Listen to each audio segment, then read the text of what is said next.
Chapter 2331, Times Have Changed. Chapter 2331, Times have changed. When someone had mentioned a mysterious iron sailboat, silence descended on the port as everyone stared intently at the approaching fleet. A mysterious iron sailboat? Impossible. To small guilds and adventurer teams, sailboats were unattainable treasures, but that wasn't the case for the major powers on Starfall Island. Ordinary sailboats were nothing special, and bronze sailboats, at most, would earn a surprised glance. For major powers, it was only a matter of time before they had their own bronze sailboats. Many of them already had clues and information that would lead to bronze sailboats, and as long as they had the strength and were willing to put in the time and resources to follow these clues, it wouldn't be difficult to secure a bronze sailboat. Otherwise, so many powers wouldn't have acquired their own by now. However, mysterious iron-ranked sailboats were an entirely different story. Not one power had found a single clue pertaining to mysterious iron sailboats' locations, much less acquired one. Although there was only one rank between a mysterious iron sailboat and a bronze sailboat, the difference between the two boats' strength was like the difference between heaven and earth. A bronze sailboat had slightly stronger defense and firepower than an ordinary sailboat, but at mysterious iron rank, its defense would undergo a qualitative transformation. At that point, a sailboat could block Great Lord-ranked sea monsters' attacks without losing any durability. As players explored higher-level sea zones, they'd encounter Great Lord-ranked sea monsters more frequently. Coming across 2 or 3 Great Lords at a time might not be an issue, but even a bronze sailboat would lose some durability during a fight with 5 or 6 Great Lords. Without multiple ships, long journeys at sea would be impossible, as would exploring dangerous sea zones. Crap.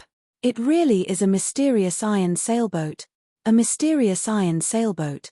Our guild could practically move unhindered through a level 100 sea zone if we had one of those. Amazing.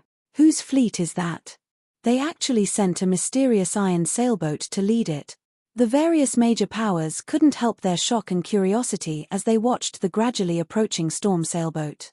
Aside from the up-and-coming superpower, Giant's Heart, they hadn't expected another power with the ability to field a mysterious iron sailboat to participate in this meeting on Starfall Island. The storm sailboat glided to a stop by one of the port's docks while the representatives quietly chatted amongst themselves. As Immortal Light's members stepped onto the dock, many players quickly recognized Sindhart. His arrival caused an instant sensation at the port. Sindhart. That mysterious iron sailboat belongs to Immortal Light? Impossible. How can a guild like Immortal Light have a mysterious iron sailboat? Our guild has thoroughly investigated Immortal Light. That guild doesn't even have a bronze sailboat, much less a mysterious iron sailboat. The various major powers that had cooperated with the Freedom Alliance for a while knew, more or less, details about their competitors, especially the powers that were on friendly terms with the Freedom Alliance's upper echelons. Since Immortal Light received 10% of the Freedom Alliance's resources, the other powers had paid particularly close attention to the guild. Thus, all of these representatives knew how powerful Immortal Light was as a guild. However, none of them knew how to rationalize the storm sailboat they saw before them. No, that's not it. I don't see Immortal Light's guild emblem on the sailboat. It wasn't long before one of the players noticed something amiss. Moreover, the person beside Sindhart looks like Zero Wings Yifeng. The declaration inspired everyone to take a closer look at the player accompanying Immortal Heart's guild leader. It's true. That's Zero Wings Yifeng. If that's the case, then the storm sailboat must be Zero Wings. Zero Wing is stronger than even the rumors have made it out to be. It actually possesses a mysterious iron sailboat. It seems Immortal Light has come prepared. So what if Immortal Light has Zero Wing's support? Strength is everything on the ocean, and Zero Wing is only a pseudo-superpower on land. How could it possibly contend with naval guilds like ours? The various representatives sneered at Shifeng and Immortal Light's members. The status quo wasn't the same as it had been at sea. In the past, a powerful ship had been a significant asset to a power. After all, the various naval powers barely had enough ships to form a full fleet back then. However, even third-rate powers had their own fleets by now, not to mention first-rate powers. So, that's the rumored Zero Wing? I hadn't expected it to have a mysterious iron sailboat as well. It's no wonder why it dared to provoke war blood on Dragonheart Island, a tall, handsome man some distance away from the port stated. The man wore Giant's Heart's Guild emblem, and a hint of interest flashed in his eyes when he saw the storm sailboat. A mysterious iron sailboat is quite powerful, but unfortunately, it'll at most offer some convenience when grinding sea monsters. A single mysterious iron sailboat isn't enough to affect the power struggle at sea, a blue-haired woman added indifferently. Moreover, Zero Wing has provoked Starlink, which Old Undying has nurtured. Its future is quite bleak.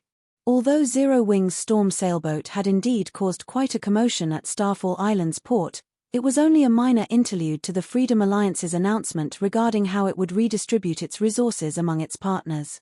Following which, the Freedom Alliance's members guided the various representatives to a reception room in the Freedom Alliance's residence on Starfall Island.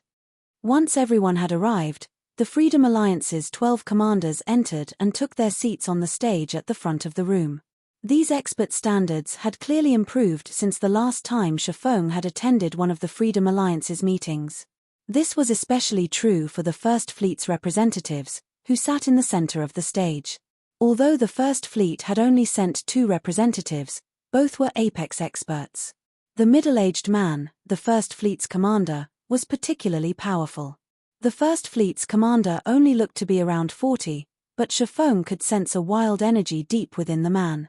He felt like a veteran mercenary that had seen countless battlefields before. He was also a level 97 berserker. A young man with short hair stood behind the commander. The assassin youth radiated a chilling aura, and even Sindhart, who sat quite a distance away, felt an intense pressure from this youth. These 2 people alone would be more than enough to give the various superpowers a huge headache. It was no wonder why Silent Entropy, Passing Monarch, and the Freedom Alliance's other commanders had been overtaken. Since everyone's here, I'd like to begin with discussing our resource redistribution, Flame Robber, the First Fleet's commander, said as he swept his gaze over the gathered players. The resources under the Freedom Alliance's control have changed, and more powers have begun to target us. Hence, we have decided to re-examine our current partner's strength to ensure the safety of our future benefits. The method we will use to determine your strength is simple. We have stored some precious, non-bag space materials on Starfall Island, and we'd like you to deliver these materials to the Chaos Sea's Ghost City. As long as you arrive safely with the materials, you will pass the test. The various representatives' expressions twisted when they heard Flame Robber's announcement. Even Sindhart's expression turned dark. God's domain's dark forces ruled over the Chaos Sea, and the players in the area were lunatics who only thought of slaughter. Dark players in the Chaos Sea were particularly powerful, some of them could even control sea monsters, using them as tools for transportation and combat. In the Chaos Sea, even an expert fleet would suffer tremendously, and some would simply be annihilated. Most of the various superpowers tried to avoid the sea zone at all costs. If Immortal Light, a guild that was barely considered a first-rate power on land, tried to sail through the Chaos Sea, it was almost guaranteed that the journey would be a one-way trip. Flame Robber must have lost his mind. Big Sis leaves. He actually set up such a brutal test. If we agree to this, we'll lose over 80% of our partners, including many of his own supporters. What is he thinking? A level 96 female cleric asked from her seat with the 4th Fleet's members. As far as she was concerned, Flame Robber's decision might weaken the other fleet's influence in the Freedom Alliance, but it would also weaken First Fleet's. No, he hasn't gone mad. I'm afraid that Passing Monarch will get hit the hardest with this decision. 100 Leaves, the 4th Fleet's current commander, said as she watched Passing Monarch, who wore a similarly ugly expression. At the same time, she couldn't help but applaud Flame Robber's determination. Passing Monarch's fleet consists of independent adventurer teams, none of which have any background or support from major corporations. Passing Monarch has gone to great lengths to strengthen Immortal Light as his supporter, but after this redistribution, he'll lose the guild.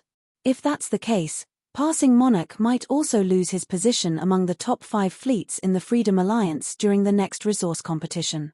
While most of the Freedom Alliance's fleet commanders celebrated Passing Monarch's misfortune, the tall, handsome man from Giant's Heart, who sat with the other representatives, shifted his gaze toward Shifeng. What a pity. I had hoped I would get to see the power of a mysterious iron sailboat, but it seems that won't be the case, the handsome man said, sighing. I told you that a single ship means nothing at sea, the blue-haired woman said, rolling her eyes. Let's get moving. Once the sun sets, the Chaos Sea will become far more dangerous. Read latest chapters at Wuxia World. The handsome man fell silent and followed his companion out of the reception room. The other first-rate powers began to move, as well. They might not be a match for the various naval superpowers and wouldn't survive a direct clash with the Chaos Sea's dark players, but if they were careful and lucky, they could pass this test. Brother Yifeng, it seems this trip has been a waste of your time. I hadn't expected the Freedom Alliance to set up such a vicious test. However, I still intend to try. The Chaos Sea is the Dark Forces' territory, but with how vast it is, I might be able to avoid dark players if I'm lucky, Sindhart said, gritting his teeth. The Freedom Alliance's resources were too important for Immortal Light to give up. He had to take this risk and try to pass the test. You don't need to take everything on yourself, Brother Hart. Zero Wing is Immortal Light's major shareholder, and this matter involves resources that my guild requires. Naturally, Zero Wing will participate as well, Shifeng declared, shaking his head. He then glanced at Flame Robber, who had stood and was about to leave the room. Flame Robber had certainly played his cards well. Unfortunately, he had chosen the wrong opponent. Chapter 2332, Steel Giant. Chapter 2332, Steel Giant. I'll have to trouble you then, Brother Yifeng, Sindhart said. He felt both grateful and ashamed when Shifeng had offered to help. Zero Wing's help was a large part of the reason that Immortal Light had acquired its current strength. Sindhart had thought that with Immortal Light's development, it could return the favor, more or less, but it seemed that the guild needed to rely on Zero Wing once again. However, Immortal Light's fleet would have a greater chance of reaching Ghost City with Zero Wing's storm sailboat. Sindhart then began to make the necessary arrangements for Immortal Light's remaining bronze speedboats and sailboat to meet him at Starfall Island for a final struggle. If Immortal Light could secure the Freedom Alliance's resources, it would qualify as a first-rate naval power. It might even become an overlord in the Apocalypse Empire. After all, the Freedom Alliance controlled 5 major cities in Sea's End, with more than double the resources it used to have. Moreover, it would likely acquire more as time passed. Naturally, Immortal Light could reap more benefits from its partnership with the Freedom Alliance, as well. While Sindhart mobilized Immortal Light's experts, the other major powers began to do the same. After just 8 hours, sailboats and speedboats crowded Starfall Island's port. The spectacular scene stupefied the adventurer teams and guilds that rested on the island. More than 30 expert fleets had docked, and the weakest ship among them was a bronze speedboat. Moreover, the weakest fleet had a minimum of 30 bronze speedboats and 3 sailboats. If these fleets cooperated, they could even take on level 90+ mythic-ranked sea monsters. Of all of the fleets present, the most eye-catching was undoubtedly Giant's Heart's. Giant's Heart's fleet consisted of 100 bronze speedboats, over 20 mysterious iron speedboats, and 10 sailboats. Of the 10 sailboats, 4 were bronze rank. Not even the Freedom Alliance's first fleet had such combat power, yet this wasn't all that Giant's Heart possessed. Giant's Heart is terrifyingly powerful. It's no wonder why it defeated Pride Empire in the Fire Dragon Empire, 100 Leaves, who watched the ships gather from one of Starfall Town's lookout towers, commented as she inspected Giant's Heart's fleet. Giant's Heart had sought out Passing Monarch to cooperate, but Passing Monarch was too stubborn and refused the offer. His likely regretting his decision to continue his partnership with Immortal Light. Even the Sacred Temple was afraid of the naval power Giant's Heart displayed. If Passing Monarch had agreed to work with the guild, he could have competed for the first fleet position. However, Passing Monarch had given this opportunity to Flame Robber. Big Sis Leaves, are we really going to hold back the guild's strength? 1. The female cleric beside 100 Leaves anxiously asked. Our position in the Freedom Alliance isn't stable enough. If we openly rely on the guild's strength, even a fool would realize that we're members of the Sacred Temple, not just a team with the guild's support, 100 Leaves said, shaking her head. She then turned toward Silent Entropy's group nearby with a bright smile. Flame Robber might have Giant's Heart's support, but Silent Entropy won't just take this lying down. All we need to do is watch those two go at each other's throats and wait for an opportune moment. When Sind Heart saw the various major powers' fleets from the port, he suddenly felt tiny. Immortal Light was a top-ranked naval power in the Apocalypse Empire, but if it weren't for the Storm sailboat, it would be the weakest power here. Even Shifeng was surprised when he saw the multiple fleets. He hadn't expected God's Domain's naval powers to develop so quickly, especially Giant's Heart. Even on Dragonheart Island, very few powers could contend with the guild. Dragonheart Island's powers weren't limited to the human variety. Many neutral powers also operated from the island, including super first-rate guilds and super guilds. Once the fleets were ready, the Freedom Alliance's members began to move crate after crate of cargo onto the various powers' ships. When the representatives saw the cargo, they were stunned into a moment of silence. How is this possible? They want us to transport Primal Void Stone? There are so many Primal Void Stones here. Has the Freedom Alliance discovered a Primal Void Vein? Everyone was shocked when they saw the translucent crystals within the crates.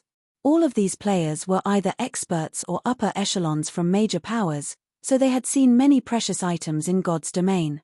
However, they couldn't help their astonishment when they saw the Primal Void Stones.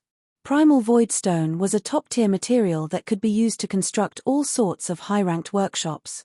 Primal Void Stone could absorb mana from the void, and although the amount it could store was minute, this mana could enhance players' mental processing, which was particularly useful to lifestyle players when they produced items. Buildings made with Primal Void Stone could also help combat players when training their skill or spell completion rates. Hence, the various large guilds had been desperately collecting Primal Void Stone to construct training rooms or workshops within their guild towns to help their members improve. Unfortunately, Primal Void Stone was a non-bag space item and incredibly rare. Collecting enough stones to construct a training room was a dream at this stage of the game. And yet, the Freedom Alliance revealed that it had so many available. Why wouldn't this shock the various major powers present? Seeing so many Primal Void Stones even stunned Shifeng. He hadn't thought that the Freedom Alliance would have so many in its possession. The various superpowers had treated buildings constructed with Primal Void Stone as sacred places for their players to improve skill or spell completion rates and craft items during his previous life. However, due to the scarcity of the stone, even those superpowers had only been able to construct a small number of buildings. Hence, the Superpowers Guild members had had exclusive access to these buildings, and some of these superpowers hadn't even given access to their low-ranked members. It's no wonder why they want us to head to Ghost City. Shifeng immediately understood the Freedom Alliance's plans when he saw the crate's contents. Primal Void Stone could be used for more than constructing buildings. It would also be helpful when improving certain dark players' bloodline density. Hence, Primal Void Stone was extremely popular among dark players, who were generally willing to pay 3 or 4 times more than the market price. I'm sure that you've all seen the Primal Void Stones. As you've probably guessed, the Freedom Alliance has taken control of a Primal Void Vein, Flame Robber suddenly announced, smiling. However, the vein's output is quite high, which makes it difficult to transfer all of the stones. Not even the Freedom Alliance can monopolize all of the stones. Thus, we wish to share our harvest with a sufficiently powerful partner. In return, the Freedom Alliance will only ask for half of the generated profits. Not only will this delivery test to Ghost City determine who qualifies to remain a partner with the Freedom Alliance, but we also hope to use the results to find a suitable collaborator for the Primal Void Vein's products. Whoever among you delivers their shipment to Ghost City first will be invited to work with the Freedom Alliance regarding the Primal Void Vein. I do not believe any of our commanders are opposed to this, correct? As Flame Robber finished speaking, he glanced at the Freedom Alliance's fleet commanders beside him. Although he seemed as if he were asking for their opinions, he had no intention to negotiate. How despicable! Which commander would dare oppose such an idea under such circumstances? The female cleric behind 100 Leaves quietly cursed. Flame Robber was clearly trying to hand the share of the Primal Void Vein to Giant's Heart.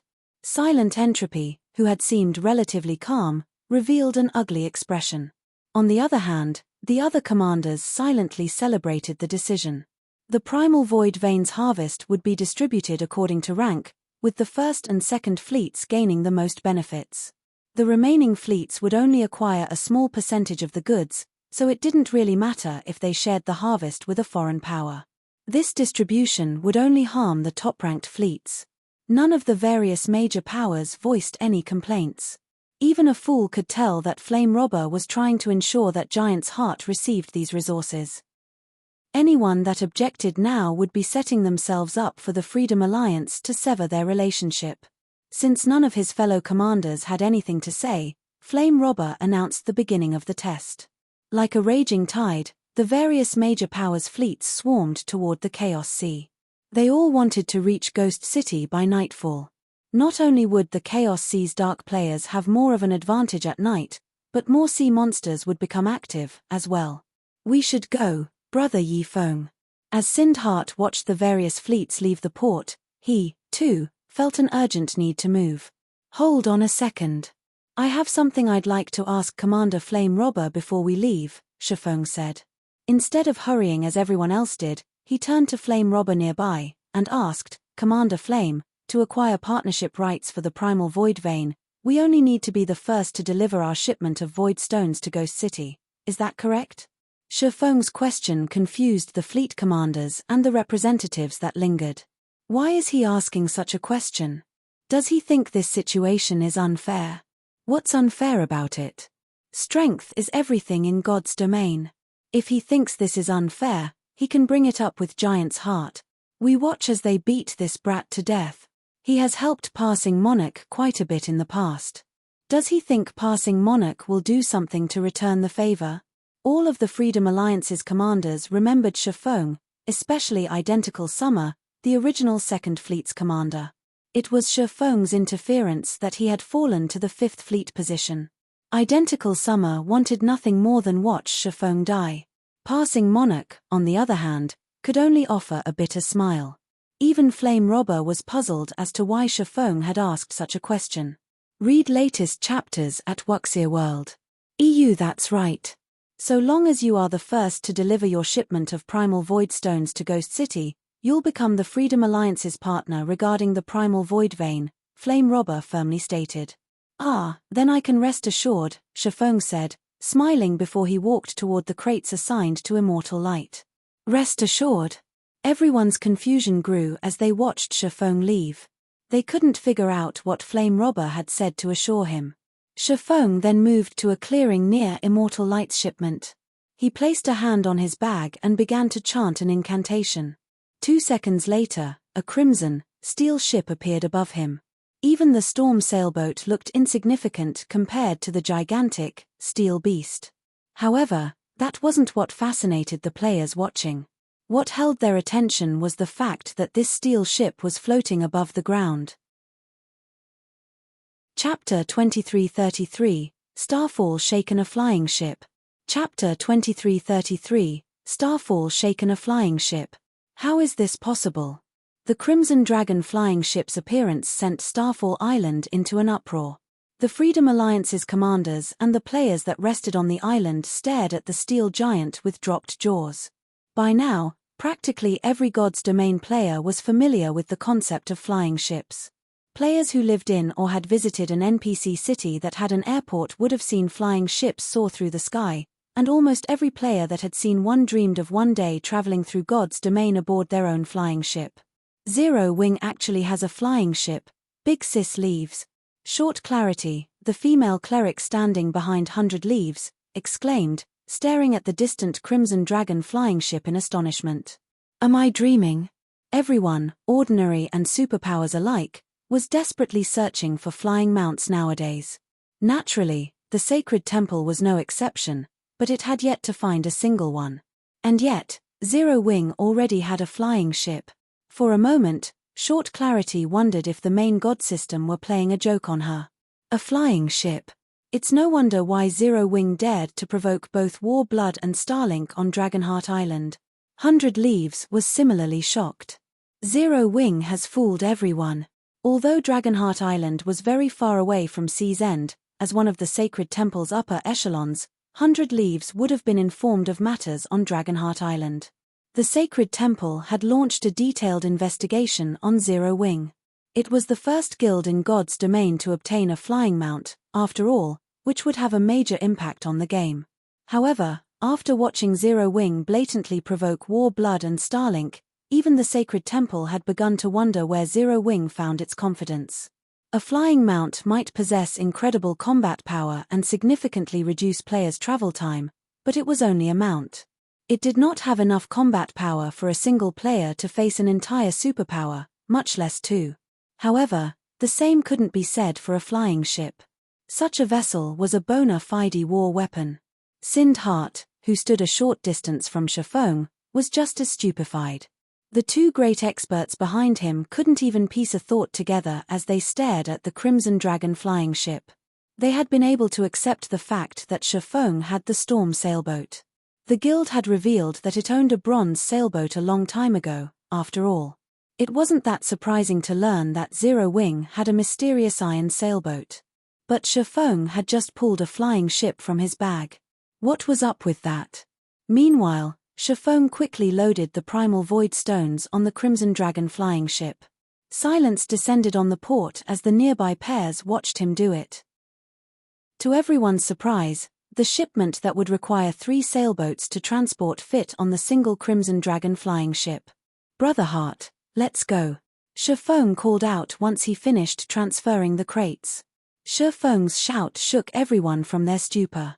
Sindhart replied with a stiff nod, robotically following Shafong as he boarded the flying ship.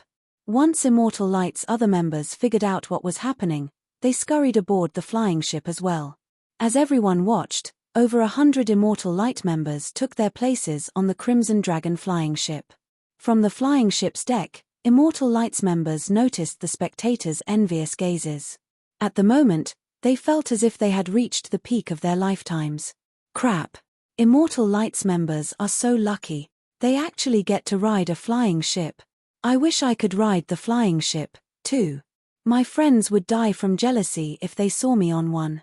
I knew I should have joined Zero Wing. The crowd at the port wanted nothing more than to drag Immortal Light's members off the Crimson Dragon flying ship and take their place, but when they saw the patrolling NPC soldiers, they abandoned the idea. Good. Let's set off. Once Immortal Light's members were on board, Shafong piloted the Crimson Dragon flying ship, and it slowly ascended into the air.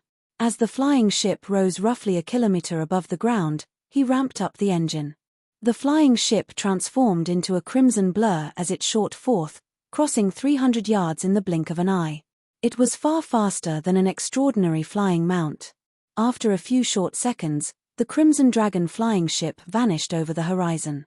So, that was a flying ship. It's insanely fast. Giant's Heart won't stand a chance against Immortal Light. Cool. That flying ship was so cool. No matter what, I've got to join Zero Wing. After watching the Crimson Dragon flying ship fly off, a commotion erupted among the independent players and Major Powers members on Starfall Island. They had all known that flying ships were powerful, but they hadn't expected the vessel to be this powerful. Speedboats and sailboats were little more than snails compared to a flying ship. Furthermore, the flying ship's capacity for non-bag space items was unbeatable. The remaining representatives on the island stared after the flying ship with wide, bulging eyes. They had never dreamed that a land-based guild would pull such a move against them. A flying ship? That's impossible. Players can't get their hands on such an item. Just how did Zero Wing do it? The blue-haired woman on one of Giant's Heart's bronze sailboats exclaimed, surprised and confused after watching the Crimson Dragon flying ship soar over Giant's Heart's fleet. The Sea God's realm was one of the strongest otherworlds. Players from the otherworld had even more access to resources, legacies, and information than those on the main continent. The only thing the Sea God's realm lacked, compared to the main continent, was technology. The Sea God's realm simply didn't have the resources to support its lifestyle players as the main continent did. The otherworld's lifestyle classes even struggled to produce secret silver equipment. Despite the advantages the Sea God's realm's players possessed, a flying ship was still out of their reach, yet Zero Wing had one of its own. She couldn't understand how this had happened. Zero wing, is it? The handsome man beside the blue-haired woman revealed a rare smile as he watched the Crimson Dragon flying ship fade into the distance. This is interesting. I wonder what the boss will do with this information. Read latest chapters at Wuxia World. EU. Once the flying ship was gone, the Freedom Alliance's commanders revealed a myriad of expressions. Some commanders were enraged, while others rejoiced. Some expressed their admiration, and some voiced their envy. Passing Monarch's luck is impressive. Flame Robber has gone to great lengths to set up this ploy, yet it's turned around to bite him, 100 Leaves surmised, a hint of envy flashing in her eyes as she glanced at Passing Monarch. Regardless of what would happen to the Crimson Dragon flying ship in the future, there was no doubt that Immortal Light would win the partnership rights to the Primal Void Vein. At that time, Immortal Light was guaranteed to grow stronger, which would, in turn, bolster Passing Monarch's authority in the Freedom Alliance. What should we do about the Crimson Dragon flying ship? Big Sis Leaves. Short Clarity asked. We don't have the authority to decide that. We'll just report these events to the higher-ups, 100 Leaves said, an excited brightening her expression. A flying ship. This news will shake the very foundation of God's domain. Chapter 2334, Start of a New Era. Chapter 2334, Start of a New Era. Shortly after Shifeng piloted the Crimson Dragon flying ship away from Starfall Island, the various major powers members frantically began to report to their superiors. At this point, none of them paid any mind to the Freedom Alliance's decision to re-evaluate its partners. After all, the appearance of a flying ship represented the start of a new era. Guild leader, guess what I just saw on Starfall Island? A flying ship. Someone already obtained a flying ship. What? Don't believe me? I'll send you a video of it. You'll know once you see it. That flying ship is amazing. Excitement sparked among the independent players and various powers members on Starfall Island as they discussed the Crimson Dragon flying ship. When the various powers' upper echelons received the reports, they lost their minds. Thus far, they only knew of one flying mount in a player's possession right now, let alone a flying ship. How could someone have already obtained a flying ship? However, when these upper echelons saw the video clips from their subordinates, they were utterly dumbfounded. Passion, envy, greed.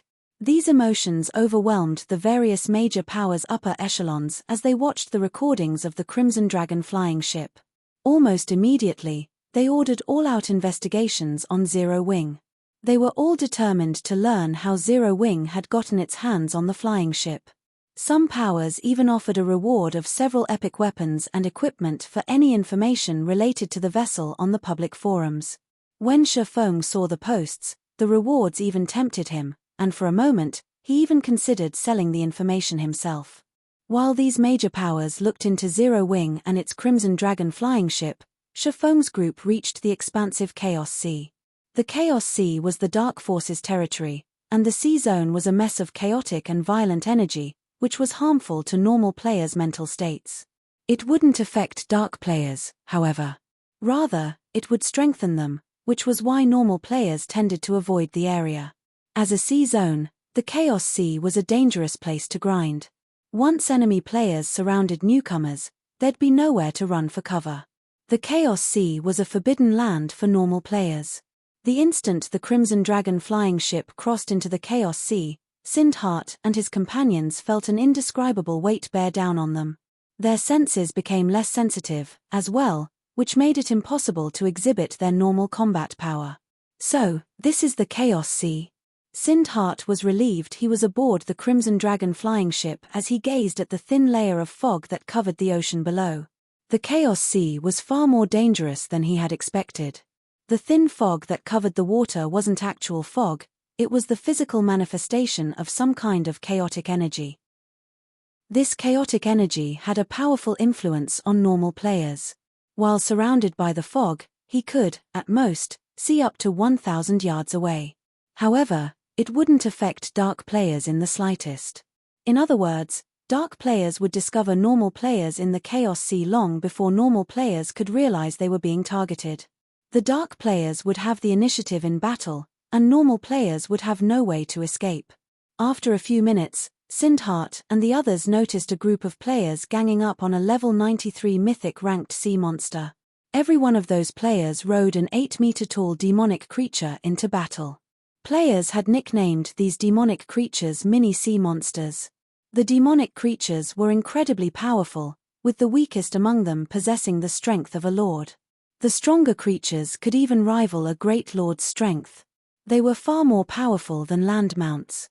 Meanwhile, bombarded by the fierce attacks of several hundred demonic creatures, the level 93 mythic sea monster rapidly lost HP. Oceania demonic creatures might not have as much attack power as an actual ship, but they were easily more mobile. Moreover, they could easily tank a mythic sea monster's attacks with their high HPs and player-made armor. It was only a matter of time before the level 93 mythic sea monster fell. They're looking this way. They've discovered us. Thankfully, we're flying. If we were sailing, they'd likely annihilate us. Immortal Lights members felt an immense pressure bear down on them as they watched the dark players below. Even the lowest leveled player among those dark players was level 95, and they all radiated auras that were as strong as great lords of the same level. If these several hundred dark players attacked with their demonic creatures, they could likely decimate an entire expert fleet. Meanwhile, countless dark teams of their caliber filled the Chaos Sea.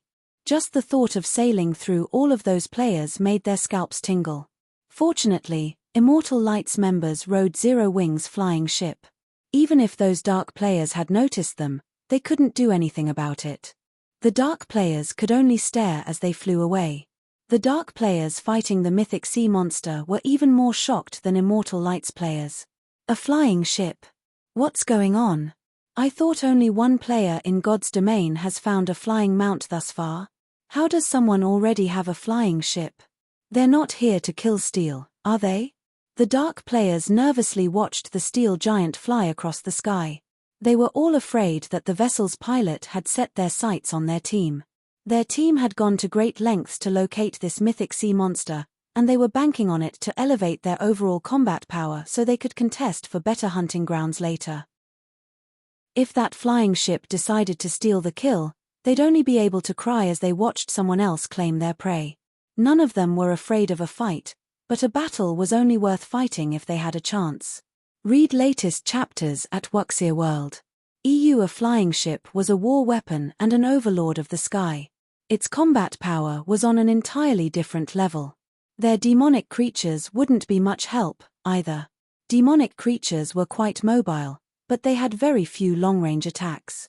If the Crimson Dragon flying ship stopped 400 or 500 meters above them and bombarded the team from there, they wouldn't have any means to retaliate. As the Crimson Dragon flying ship drifted out of sight, the dark players breathed a sigh of relief and continued their raid on the level 93 mythic sea monster with peace of mind. The Chaos Sea was large enough that it could contain multiple land-based empires. Even a bronze sailboat would need more than a day to travel from Starfall Island to Ghost City. However, the Crimson Dragon flying ship could complete the journey in several hours. As the city came into sight, Sindhart felt as if he were dreaming. Chapter 2335 – Profitable Trading. Chapter 2335 – Profitable Trading. As the gigantic Crimson Dragon flying ship appeared above Ghost City, it attracted everyone's attention like a dazzling sun. The flying, steel giant was impossible not to notice. The roar of the flying ship's engine reverberated like the roar of a dragon. One could even hear it from several thousand yards away. What's going on? Did someone trigger an event? No, that should be the rumored flying ship that appeared at sea not long ago. It's come to Ghost City. Which power owns that flying ship? Aren't they a little too strong? Heated discussions erupted across Ghost City when players noticed the Crimson Dragon flying ship. The dark players it had flown over earlier had already posted about it on the Chaos Sea's official forums, which had already caused a huge commotion. Now that the ship had appeared above Ghost City, how could the city's players ignore it? As they arrived, Shifeng didn't linger above the city for too long, piloting the flying ship toward Ghost City's airport. There were a total of 24 cities within the Chaos Sea, and they were all very far apart from each other. Normally, players had to rely on sea or air transportation to travel from one city to another. Thus, every one of the Chaos Sea cities had well-developed ports and airports. Disembarking, Shifeng stored the Crimson Dragon flying ship and entered the airport terminal. As he did, he was greeted by a large crowd of dark players and a smattering of normal players. The dark players didn't seem surprised to see normal players like Shifeng and Immortal Lights members.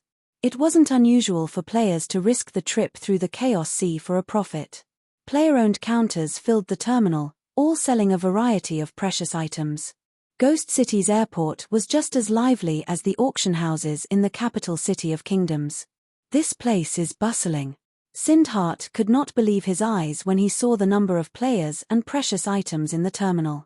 Is this city really controlled by the Dark Forces?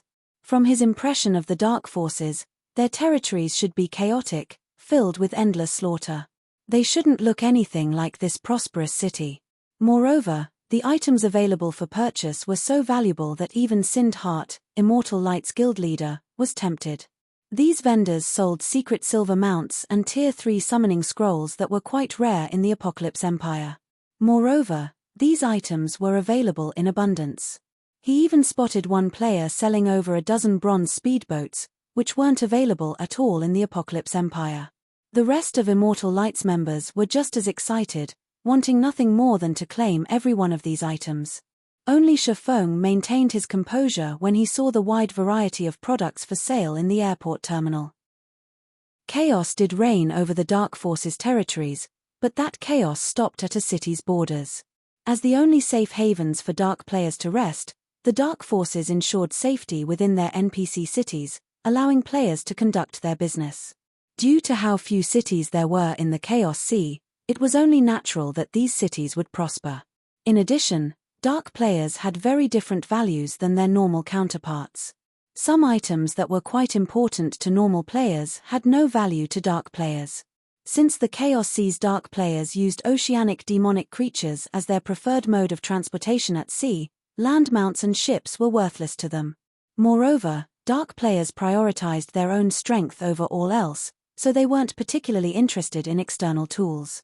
Those that relied on such tools would struggle to secure powerful legacies. Thus, players generally sold external tools for low prices in the Dark Forces domain. This was also why the various naval powers were interested in conducting business in the Chaos Sea. When Sindhart noticed the primal void stones for sale and saw their prices, he had the urge to curse, even with as mild-tempered as he typically was. Primal void stones sold for as high as 5 to 10 gold per stone on the main continent. The inconvenience of transporting the stones was a large part of the reason that they sold for such a high price, but compared to the primal void stones in Ghost City, the stones on the main continent were dirt cheap. These players were selling primal void stones for 40 gold apiece. Moreover, these dark players fought to purchase any primal void stones they could, even at such a high price. They cleaned the vendors of every stone in no time. Only the counters that demanded 60 gold per primal void stone had any remaining stock. Here, primal void stones were incredibly profitable. The Freedom Alliance had tasked each power to transport 300 primal void stones for its test. As an incentive, the Freedom Alliance had also offered each power that completed the task half of their shipment. Even if they sold their primal void stones at 50 gold each, they'd make 7,500 gold from this trip alone. If they could deliver such large shipments to Ghost City each day, they'd walk away with an astounding amount of profit. Sindhart finally understood why Shifeng had insisted on competing for the partnership rights to the primal void vein, going so far as to expose the Crimson Dragon flying ship to the other major powers, becoming a target. If they could deliver primal void stones to Ghost City long-term, they'd likely earn more profit than a guild city. Even a lousy primal void vein should generate several thousand primal void stones each day. Even if Immortal Light and Zero Wing only secured 1,000 primal void stones per day and shared half of the profits with the Freedom Alliance, they'd make over 25,000 gold a day. If they sold the stones at a higher price, they could even rake in 30,000 gold per day. Even a first-rate guild would go crazy for such massive profits. Sindhart wasn't the only one surprised by the primal void stones prices.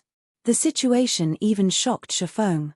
Within the Dark Forces territories, Primal Void Stone had only sold for 20 gold per stone during his previous life, yet now, that price was more than double. It was no wonder why the Freedom Alliance wanted to find partners to help deliver its stock. Shifeng quickly handed off half of his shipment to the Freedom Alliance's representatives in Ghost City, putting the other half of the Primal Void Stones up for sale. By the time all 150 of his Primal Void Stones had sold, he had earned a net profit of 7,650 gold. If they secured the Freedom Alliance's partnership rights, both Zero Wing and Immortal Light would secure a long-term source of coin and Primal Void Stone income. Read latest chapters at Wuxia World. Once they completed the Freedom Alliance's test, Shifeng and his companions left Ghost City.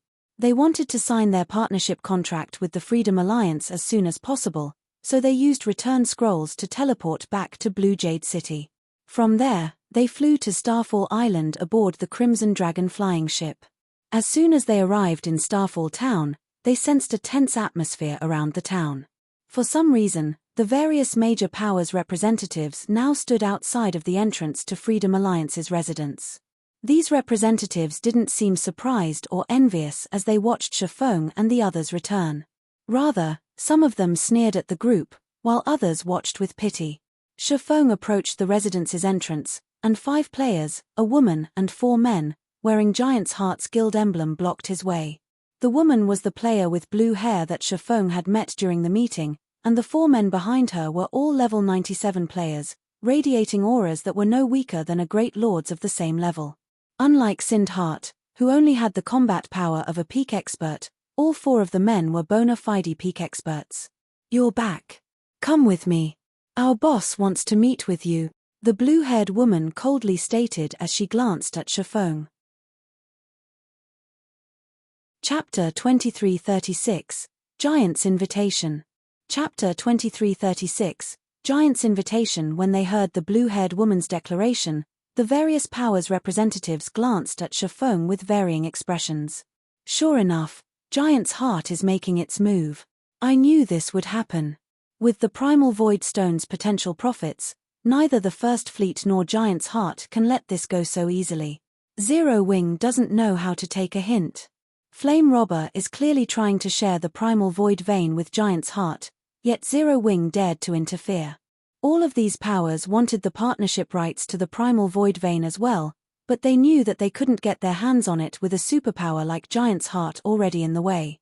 Zero Wing's determination to win the competition was no different than pulling a tiger's whiskers. The Freedom Alliance might be a powerhouse in Sea's End, but its strength was limited to the sea. However, even super guilds were wary of Giant's Heart, both on land and at sea. Now, retribution had come for Zero Wing. Just as Sindhart was about to step forward, the 4 experts behind the blue-haired woman noticed, and the intensity of their auras skyrocketed. All 4 of the men stared Sindhart down. These 4 were bona fide peak experts with extraordinary legacies and equipment standards to rival Sindhart's. When their aggressive auras washed over Sindhart, he felt as if he were being watched by 4 ferocious beasts. He sensed that these 4 would pounce and kill him if he made any sudden movements. So, this is Giant's Heart's strength. Suddenly, Sindhart didn't feel in control of his own life as he squirmed under the experts' gazes. He was one of the top 10 elementalists in the Apocalypse Empire, and he had defeated his fair share of peak experts. However, every one of the 4 experts before him felt like a major threat. Even if he had backup from Immortal Light, he was certain that he'd die here if all 4 attacked together. Moreover, he suspected that the blue-haired woman was the most frightening of the 5. Sindhart didn't know exactly how strong the blue-haired woman was, but it was clear that the 4 experts behind her respected her greatly. In God's domain, players that had risen to the standard of peak experts would even enjoy very high status within superpowers. The various superpowers would fight to recruit such players, and it was no exaggeration to say that a peak expert could join any superpower they wished. Because of this, peak experts tended to be quite prideful. Peak experts only truly respected more powerful experts. Giant's Heart is quite impressive to nurture such a young domain realm expert, such as yourself, Shifeng flattered, smiling at the indifferent, blue-haired woman. Since your guild has invited me, please, lead the way. Shifeng was not surprised that Giant's Heart had sought him out. The primal void stones would be a huge source of income, even to the various superpowers. He would have actually been surprised if Giant's Heart hadn't made a fuss.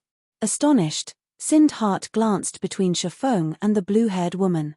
He hadn't been aware of a domain realm expert's true strength a few months ago, but as he grew stronger, that factor became clear. Defeating an expert of his caliber would be child's play for a domain realm expert. But as far as he knew, only old monsters were domain realm experts. This blue-haired woman appeared to be, at most, 23 years old. Even the term genius wasn't a sufficient description. Meanwhile, the blue-haired woman couldn't help but pay more attention to the man before her, surprised and confused by Shifeng's statement. She had only reached the domain realm 7 days ago, and very few people in her guild knew about the accomplishment. She was very careful to hide her combat standards, ensuring that even domain realm experts would dismiss her as a void realm expert, at most. She had never expected Shifeng to recognize her for what she truly was. "Are we really going to go with them, Brother Yifeng?" Heart asked worriedly in the team chat. Just standing before these 5 players put their lives at risk. If they entered Giant's Heart's territory, they'd be at the guild's mercy. "Since we've received such a grand reception, why wouldn't we?" Shifeng countered, chuckling. Shifeng's response rendered Heart speechless. Shifeng wasn't wrong about this being a grand reception.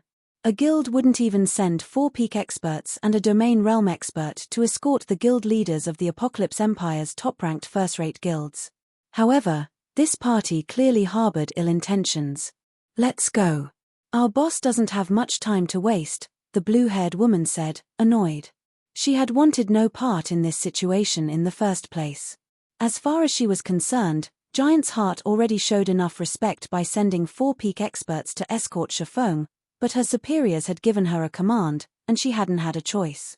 The blue-haired woman then turned and led Shifeng and Heart into the Freedom Alliance's residence. The other Immortal Light members, however, were forced to wait outside. Following the young woman, Shifeng and his companion soon found themselves outside of the residence's top-floor reception room. Heart was dumbfounded to see 8 Giant's Heart experts guarding the doors. Although these 8 experts were only level 96, they all radiated incredibly powerful auras. Heart could tell that they all had stronger life ratings than the 4 peak experts that had greeted them at the residence's entrance. Only, these experts hadn't reached the Void Realm yet. Even so, their combat power should only be slightly weaker than the 4 peak experts. With such a formidable foundation, Giant's Heart could annihilate Immortal Light with little effort. "Go in," the blue-haired woman said as she pushed open the reception room's doors.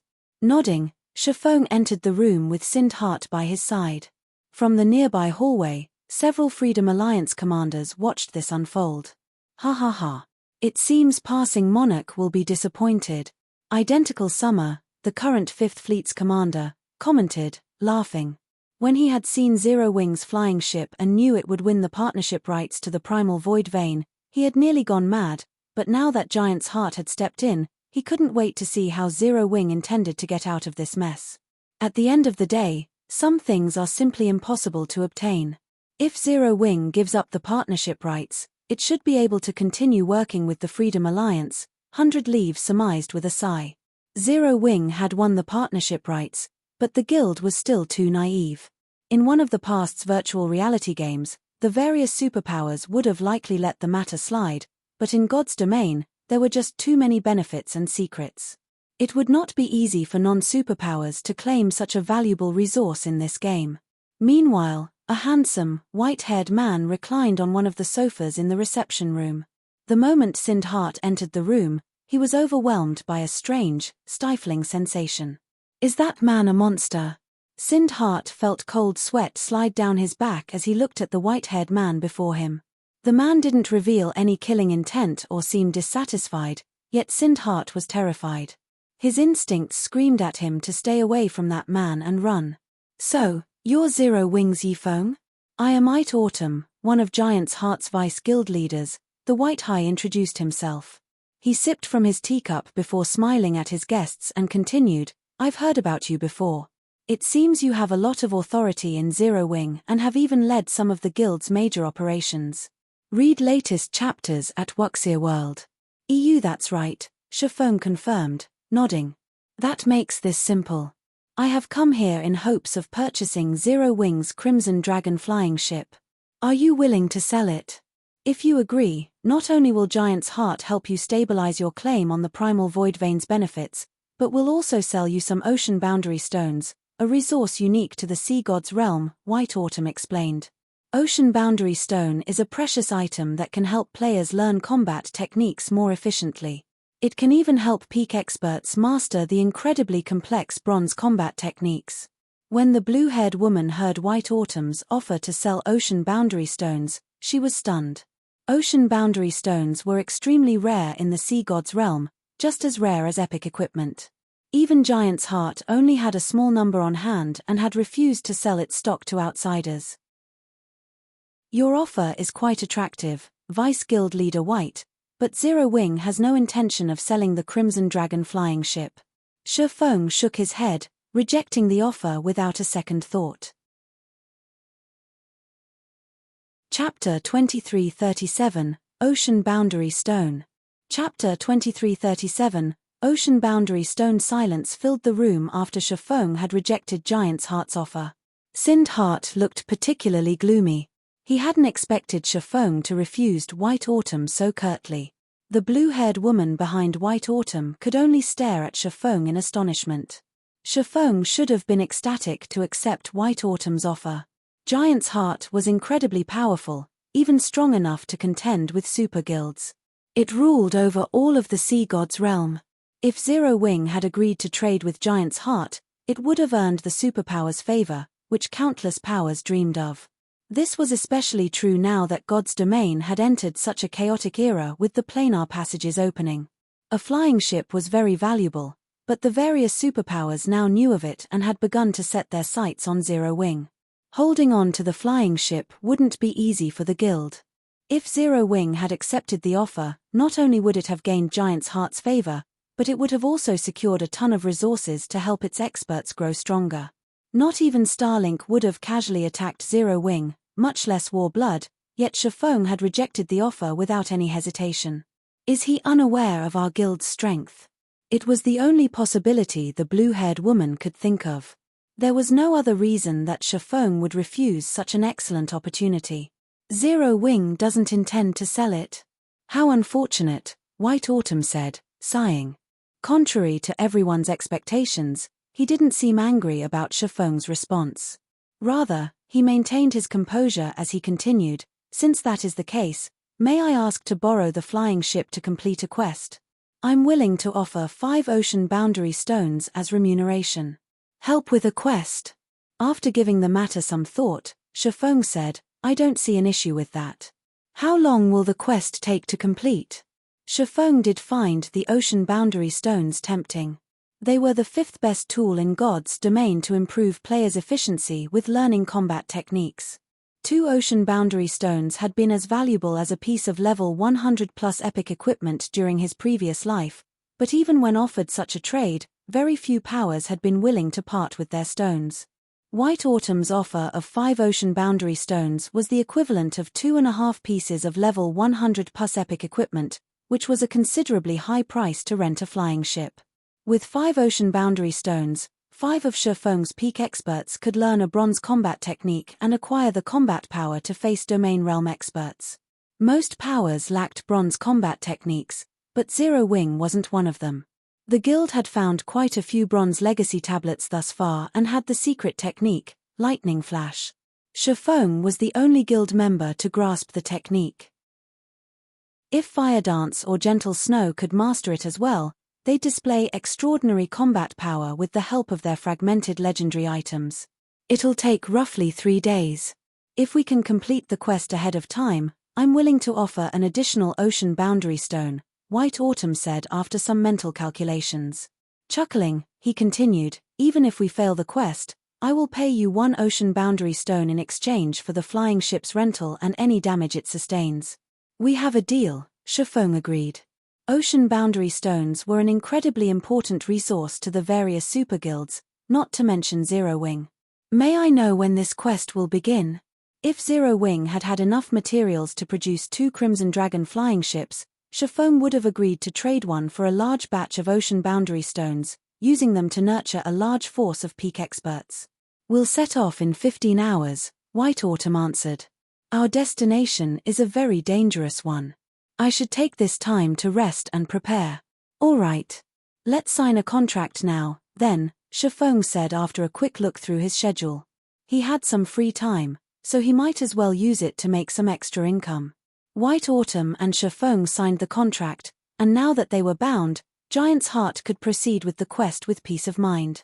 Shifeng then left the room to sign his partnership agreement with the Freedom Alliance. Meanwhile, the blue-haired woman, who had remained silent during the meeting, finally spoke up. Vice Guild Leader, are you really planning to challenge that quest again? The blue-haired woman asked. White Autumn kept most people in the dark, but as one of the guild's domain realm experts, she knew what was happening. The man intended to challenge one of the Sea God's Realm's epic main storyline quests. Giant's Heart had 3 chances to complete the quest but had already failed twice.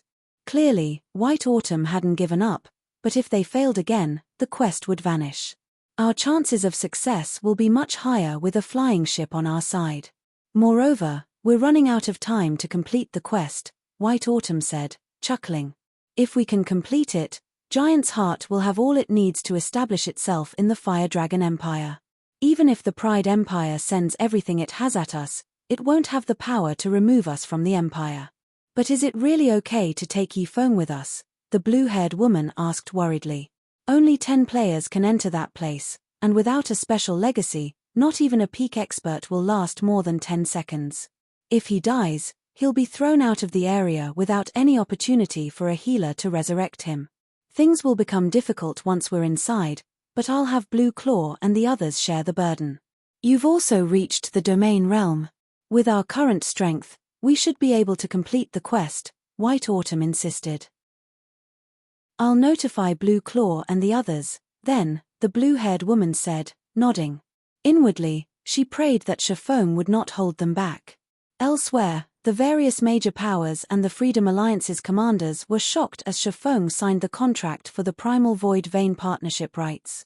None of them had expected Zero Wing to win the competition, and Giant's Heart hadn't tried to oppose the situation. Now that Zero Wing had the partnership rights to the Primal Void Vein, both Zero Wing and Immortal Light had secured another stable source of income. Since Immortal Light lacked sufficient naval power, Shifeng decided to lend the guild the storm sailboat for now. Shifeng then made another delivery to Ghost City aboard his Crimson Dragon flying ship during his 15-hour wait. During their second visit to the city, Sindhart had emptied his pockets to purchase 7 bronze speedboats and 2 sailboats, instantly boosting Immortal Light's naval prowess. Moreover, Passing Monarch spared no effort to help Sindhart, sending one of his expert fleets to assist Immortal Light. Read latest chapters at Wuxia World. EU now, even without the flying ship, Immortal Light could deliver Primal Void Stones to Ghost City without fearing the Chaos Sea's Dark players. The guild would also deliver Zero Wing's share to its branch guild in the Apocalypse Empire. Selling Primal Void Stones to the Dark Forces was an excellent way to make a fortune, but to Shifeng, the Primal Void Stones themselves were more valuable than the coins he could gain by selling them, especially when he had access to so many. The more he had, the valuable the stones would be. Current players just didn't know it yet. Time passed quickly while Shifeng made these arrangements. Before he knew it, the 15 hours were nearly up. I should head to Blue Jade City now. Taking a look at the time, Shifeng pulled a return scroll from his bag and teleported to Blue Jade City. Chapter 2338, Legacy Combat Technique Sea's End, Blue Jade City. Chapter 2338, Legacy Combat Technique Sea's End, Blue Jade City.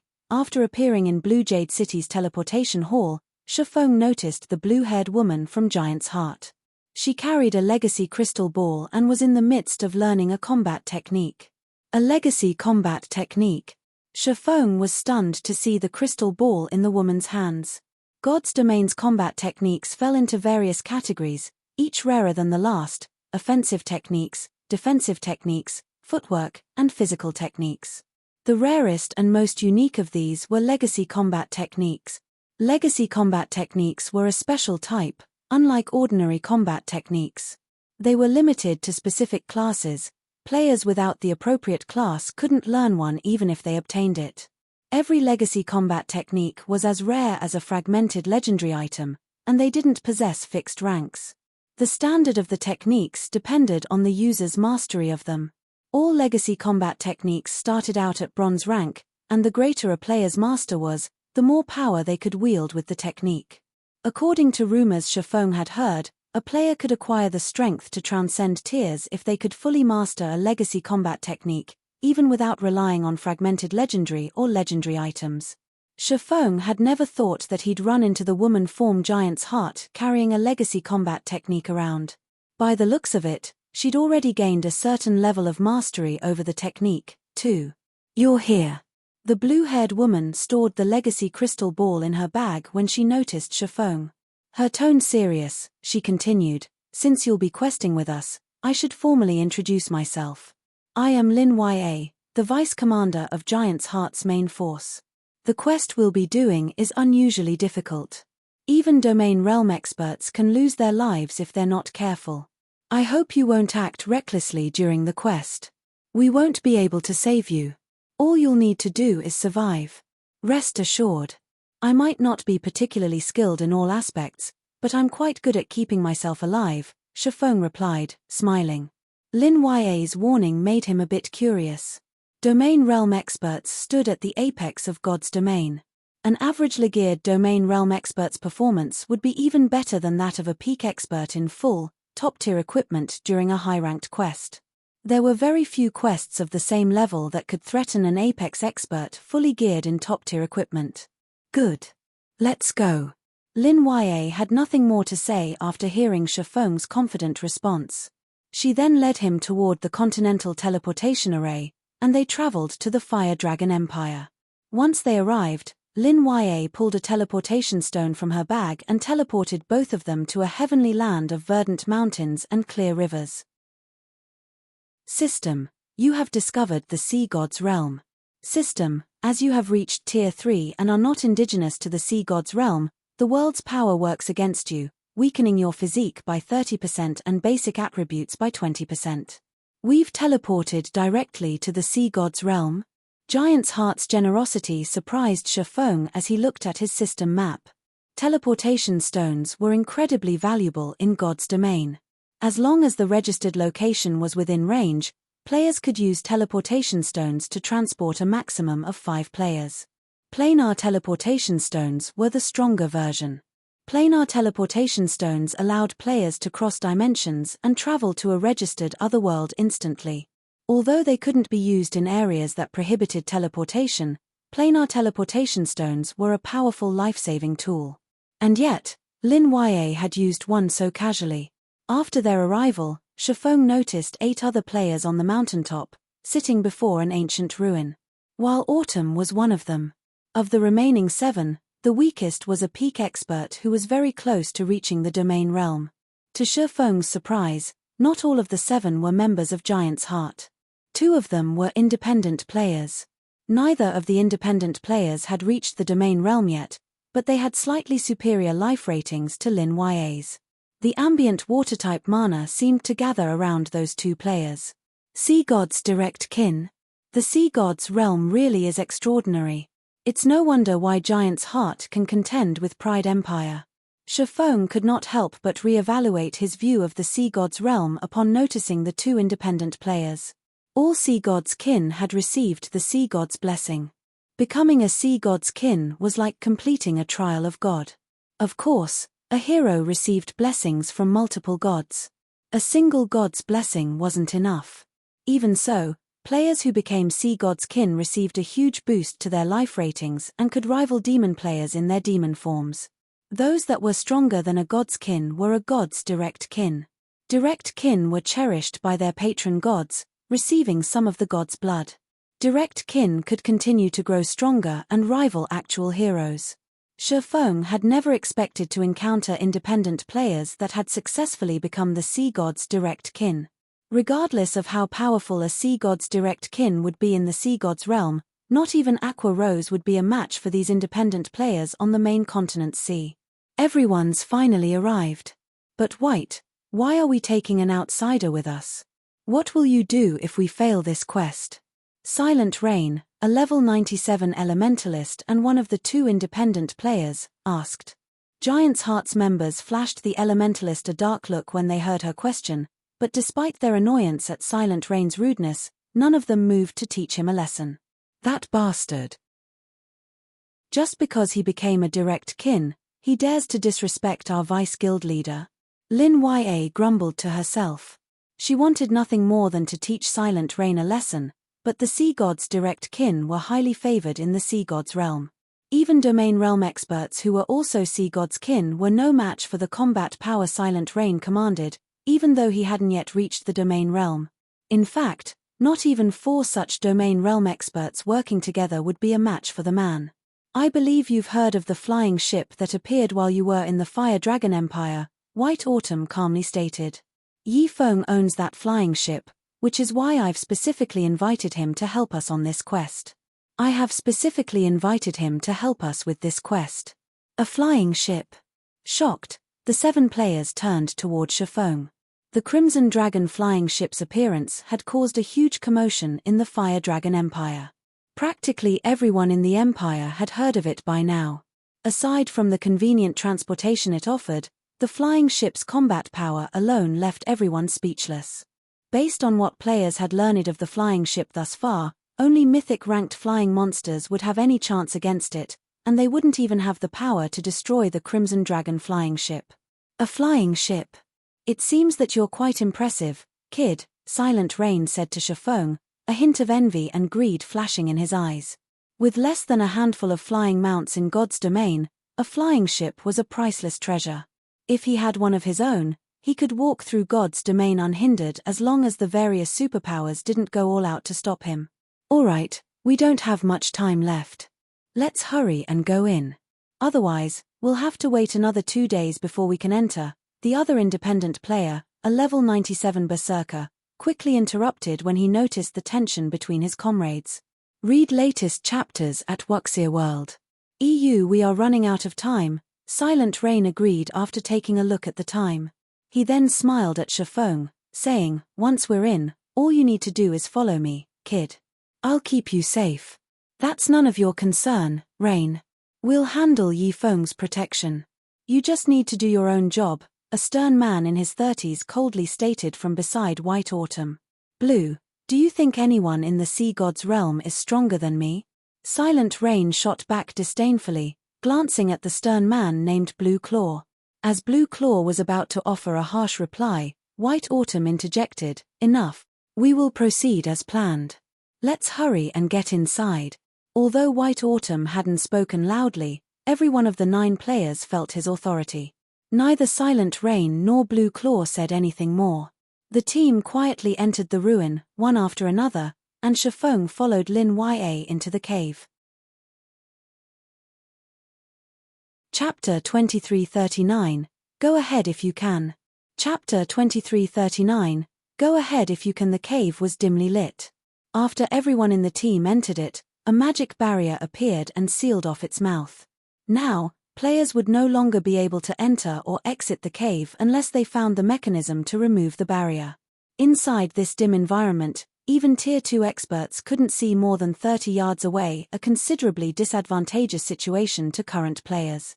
A distance of 30 yards might seem very far, but level 90+ Lord-ranked monsters could cross it in 2 seconds, at most, getting within melee range. If a group of Lords suddenly charged forward, even Tier 2 experts would take damage. Our quest begins now. Everyone, stay cautious. There are many diverging paths here, so stick close to each other, White Autumn commanded. Lin Ya, you scout ahead. Blue, focus on protecting Yi Feng. The monsters here are far stronger than the monsters found outside. Yi Feng, you pay attention as well. Players that are not a sea god's kin will be heavily restricted here. You must not try to solo the monsters here at all. In response to White Autumn's warning, Shifeng simply replied with a silent nod. The suppression this ruin subjected players to was indeed powerful. The instant the magic barrier sealed off the cave, the inside of the cave felt as if it had transformed into a completely different world. Shafome could also feel the suppression on him intensifying. Now, although the suppression of his basic attributes remained the same, his physique was only 60% of his original. Moreover, the sensitivity of his 5 senses had decreased sharply. It was no wonder Lin Ya and White Autumn were constantly reminding him to be careful. Under such a powerful suppression, even Tier 2 experts would not be able to fight a Lord-ranked monster of the same level. If they came across a group of Lords, their fates would basically be sealed. Even Domain Realm experts would not fare much better in this scenario. After all, the greatest factor differentiating ordinary experts and Domain Realm experts was their control over their 5 senses. A suppression of the 5 senses would affect Domain Realm experts much more than it would affect ordinary experts. However, the ruin suppression had minimal effect on White Autumn and the others, who were Sea God's kin. On the trek into the cave, Lin Ya, who was an assassin, was fully responsible for scouting out the path ahead. The 2 Sea Gods' direct kin of the team handled clearing out the monsters in the way. Although the suppression on direct kin was negligible, the monsters inside the cave were still extraordinarily powerful.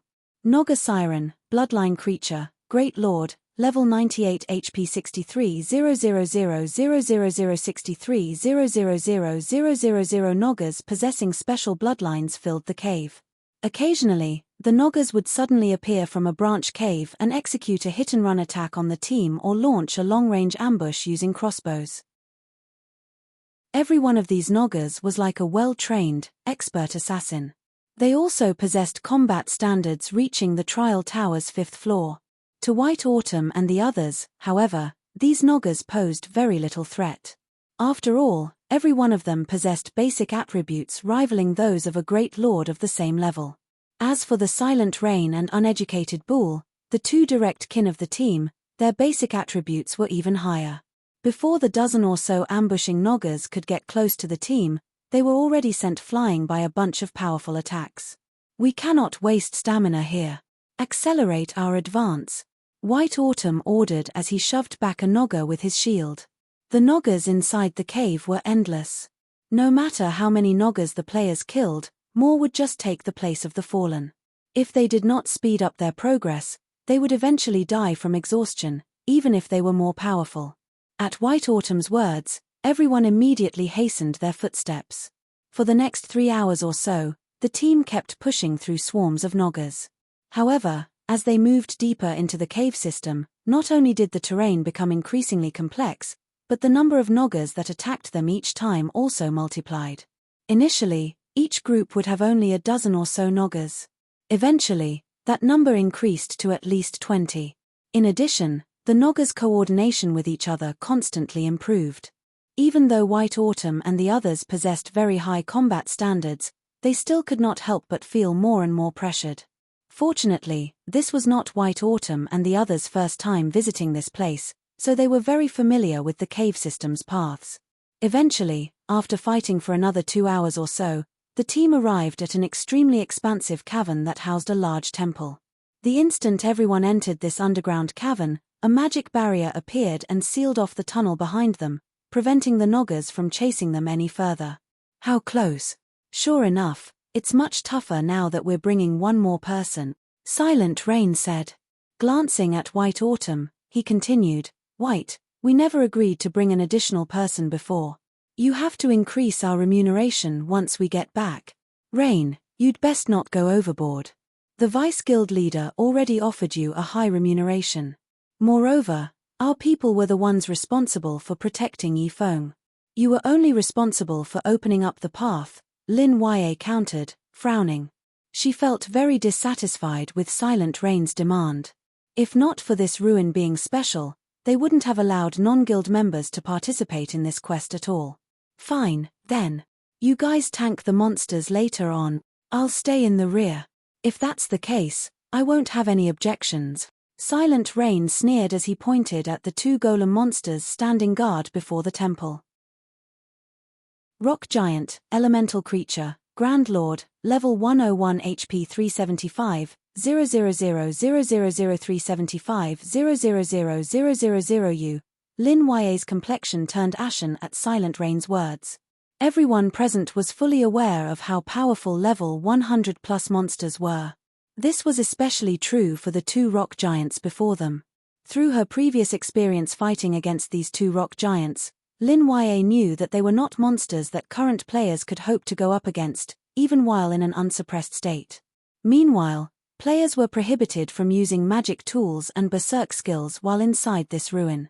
In such a situation, even White Autumn, who was a guardian knight, could only hold his ground against one of these rock giants for a very short period.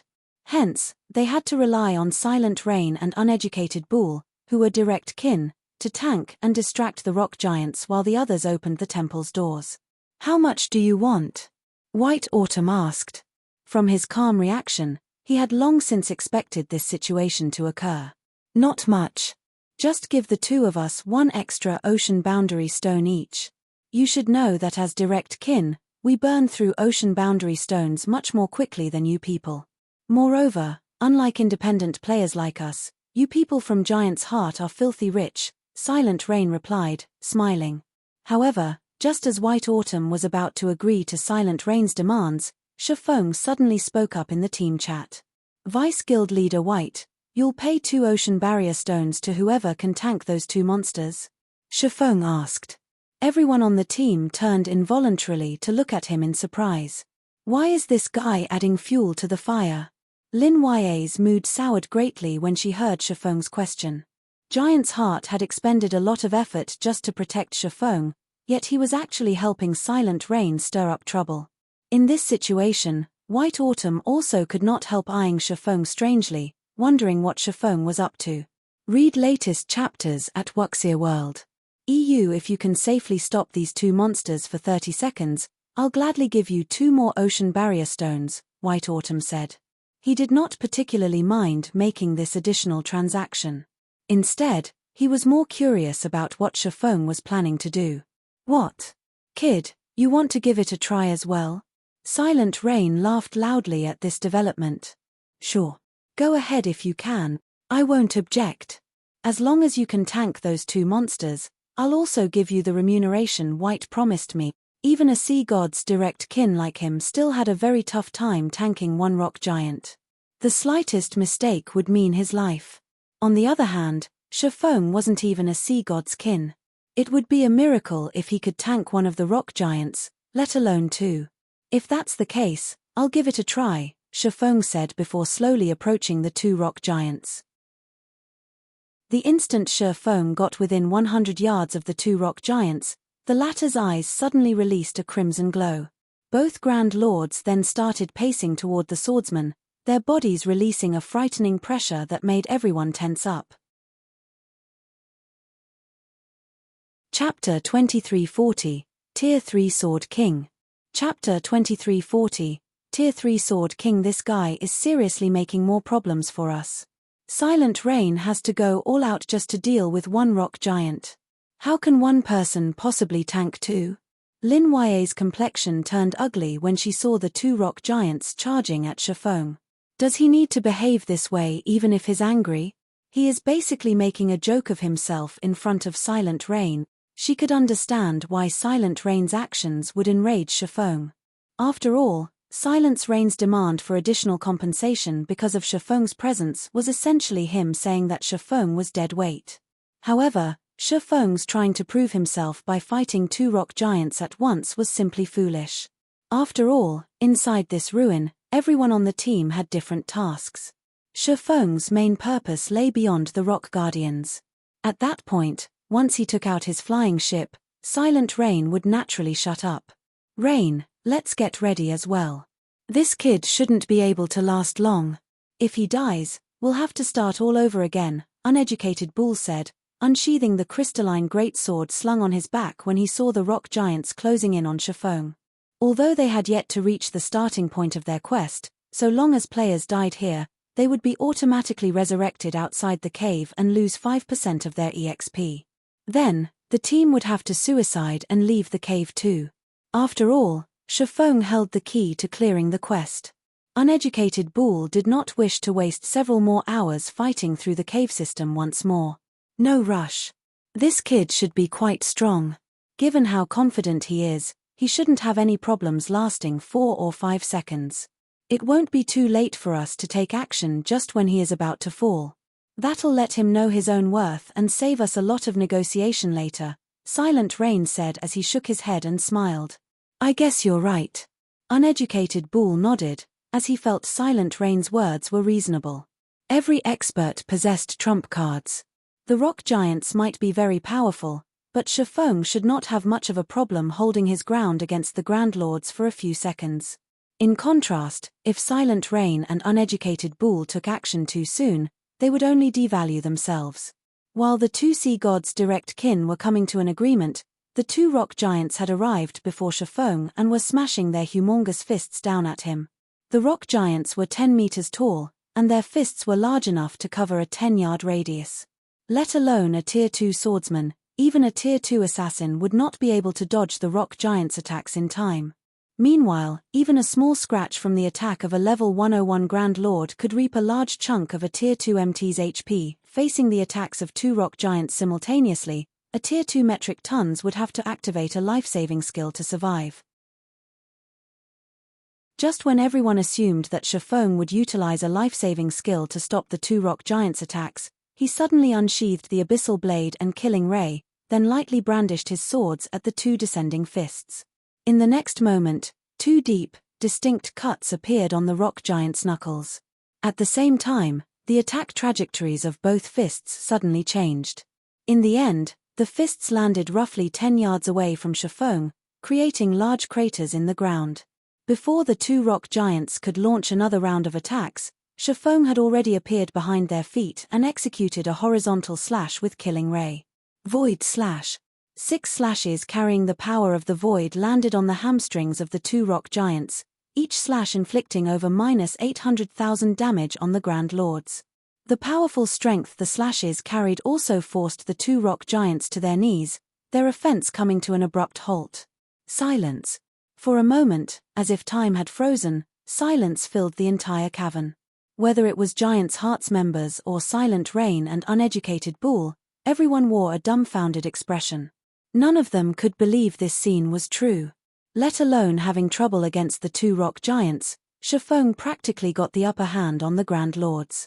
He had easily blocked the fists that they found extremely difficult to dodge. His attack speed was also so fast that they caught only a blurry glimpse of his blows. However, the most frightening part of his performance would still have to be the strength he displayed. Impossible.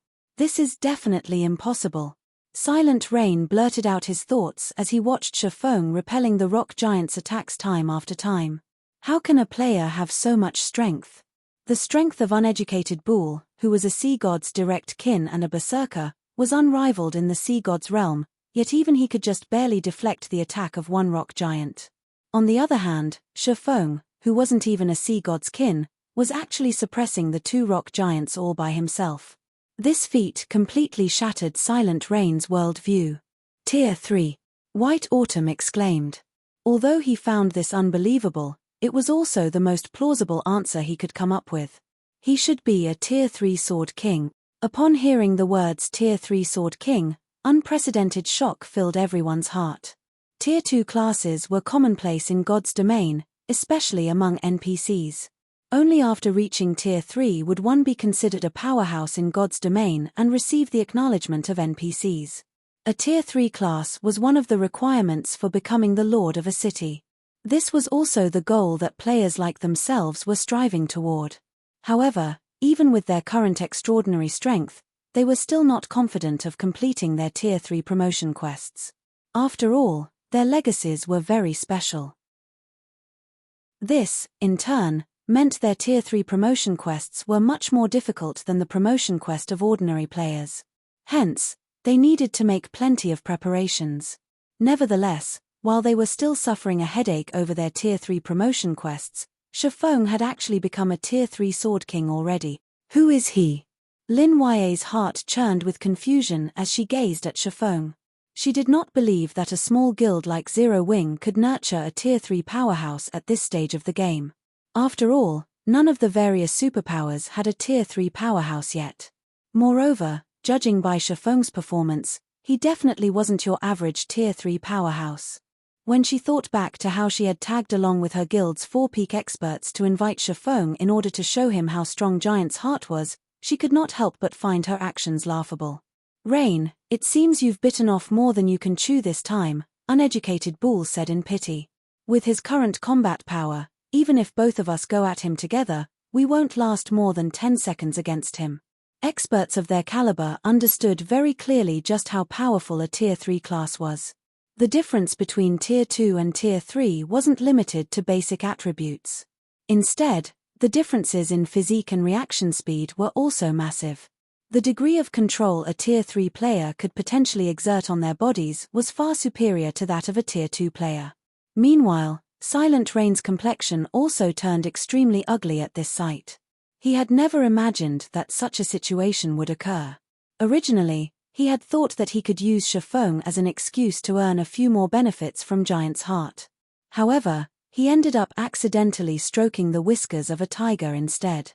Read latest chapters at Wuxia World. EU Silent Rain was not afraid of Giant's heart.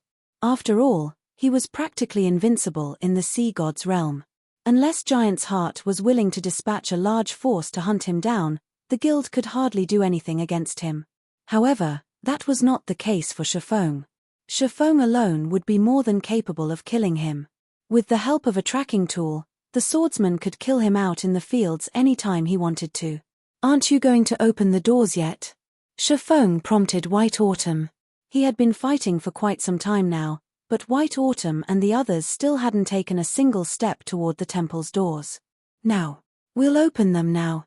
White Autumn snapped out of his daze after hearing Shifeng's reminder. He then hurriedly had everyone else on the team move to open the temple's tightly shut doors. Due to Shifeng's presence, White Autumn and the others had no problem opening the temple doors. They did not have to worry about the rock giant's attacks at all and could focus fully on removing the door's seal.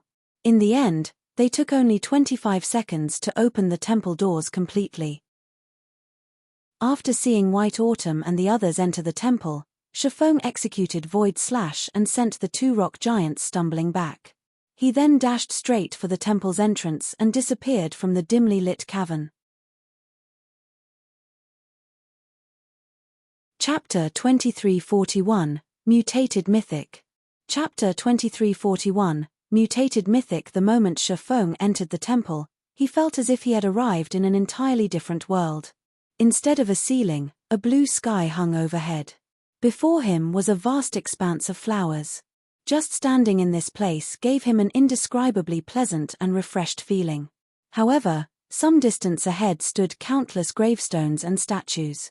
Each gravestone recorded the deeds of its owner when they were still among the living. A closer inspection of these gravestones would reveal that every grave belonged to someone who was once a powerhouse in God's domain.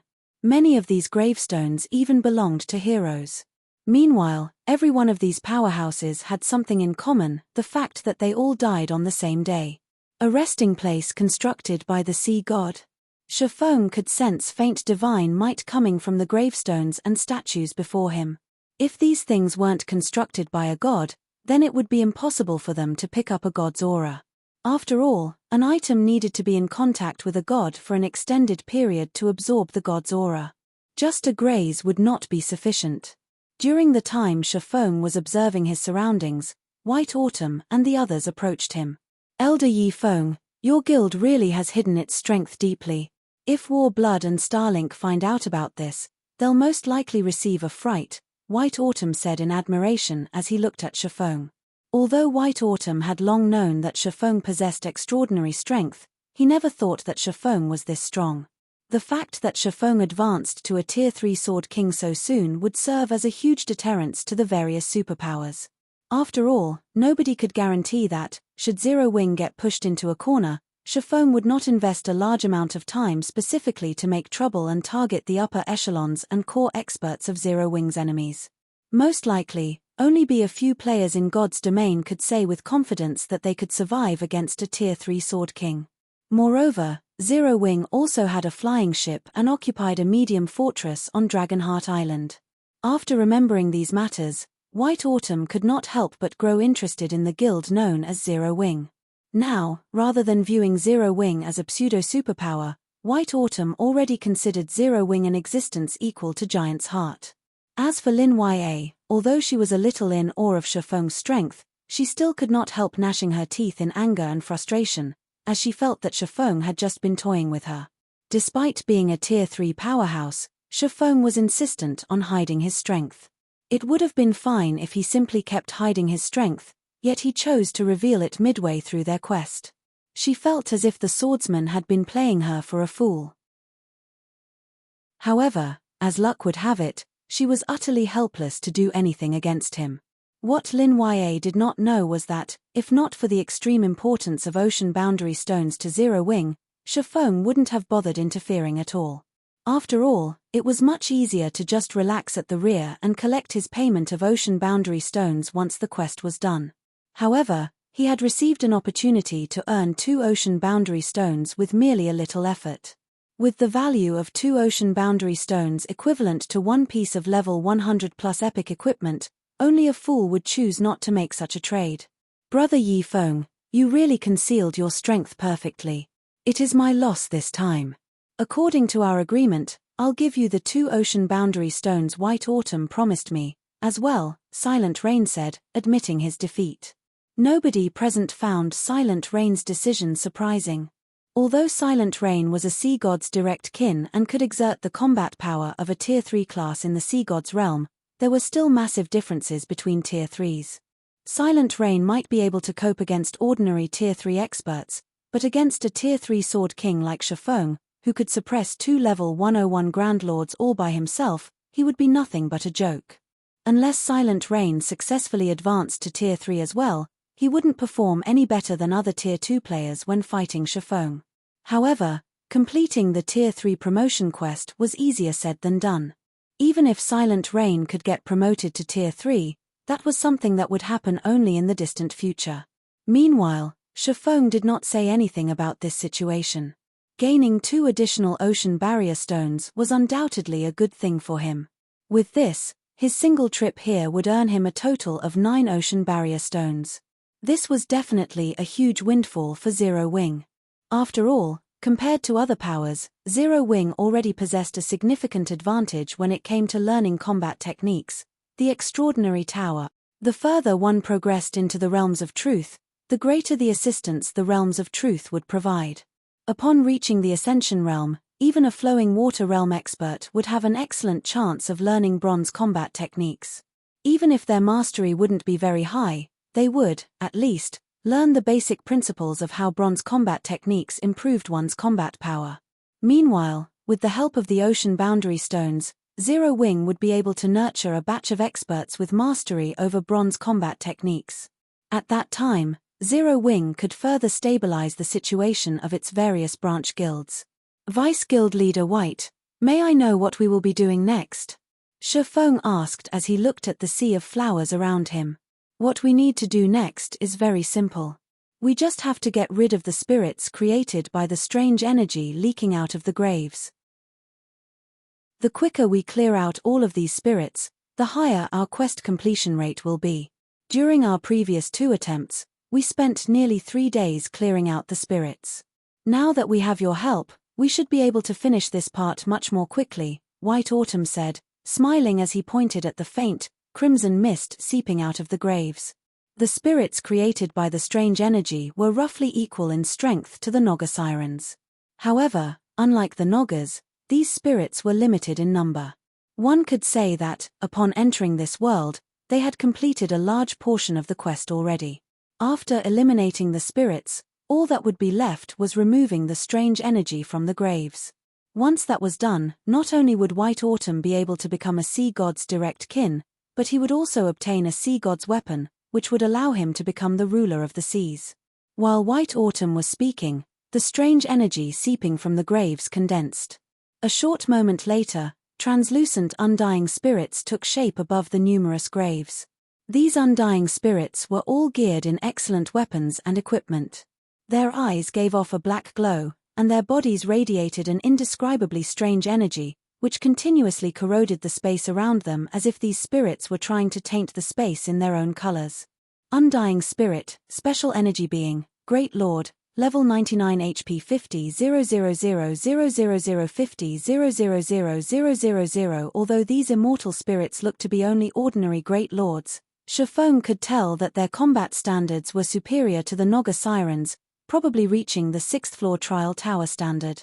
Even refinement realm experts of the same level would not be a match for them with their powerful basic attributes. However, against experts like White Autumn and the others on the team, these undying spirits could hardly count as an opponent. Not to mention, Shifeng was also taking part in the fight now. Due to Shifeng's participation, the task that originally required nearly 3 days to complete was done in just roughly 2 days.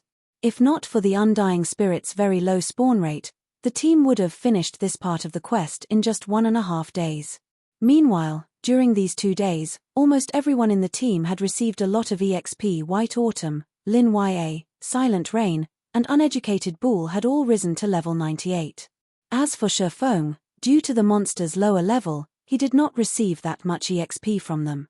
As a result, he was still 23% away from reaching level 103. Aside from EXP, the Undying Spirits had also dropped relatively excellent equipment. Even though the drop rate wasn't particularly high, White Autumn had still ended up with over 100 pieces of level 95 secret silver equipment and several pieces of level 95 fine gold equipment. In addition, he had also obtained quite a number of precious materials.